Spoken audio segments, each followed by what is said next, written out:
2014年，美国男篮队内对抗赛，两个膝盖都经历过大伤的罗斯奔袭全场，用速度将欧文紧紧甩在身后。从后场拿球到得分，罗斯用了不到4秒。即便经历了2次足以毁掉职业生涯的大伤，罗斯的速度依旧是联盟里独一档的存在。2013年，罗斯右膝半月板撕裂，短短2年时间，罗斯就经历了2次足以毁掉职业生涯的大伤。当时所有人都认为罗斯回不来了，就连芝加哥当地媒体也开始报道，罗斯是时候该被交易了。在伤病面前，即便你是状元，即便你拥有再高的天赋，也得向现实低头。更何况罗斯在2年里接连遭遇伤病。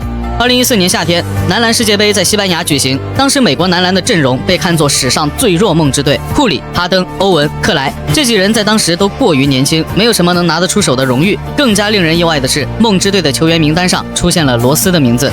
罗斯入选国家队，在当时受到了不少的争议。很多人认为，经历2次大伤之后的罗斯，速度肯定大不如以前，比赛里只会拖球队的后腿。面对外界的质疑，罗斯很快就在比赛给出了回应。伤愈复出的罗斯不仅没有像球迷所说的那样，罗斯还是以前的罗斯，变向依旧不减速，扣篮依旧不挂筐。罗斯康复后的状态出乎了所有人的意料。如果罗斯能保持这样的竞技状态，他依旧有机会重返全明星的行列。随着美国男篮拿到金牌，罗斯经过短暂休息后，终于能以健康的状态出战常规赛了。14至15赛季前半段，罗斯的表现还算稳定。随着赛季的深入，稀薄度不再限制罗斯的出场时间。2015年2月13日，罗斯在对阵骑士的比赛里出战41分钟得到30分，公牛也赢下了那场比赛。之后的3场比赛，公牛仅输了1场。公牛在比赛里不断取胜，但取胜的代价却是罗斯的再次受伤。罗斯右膝半月板再次撕裂，公牛球迷彻底对罗斯失去了耐心。为了不让球迷失望，罗斯没有选择保守治疗，他选择切除部分半月板，这样一来就不会缺席季后赛的比赛。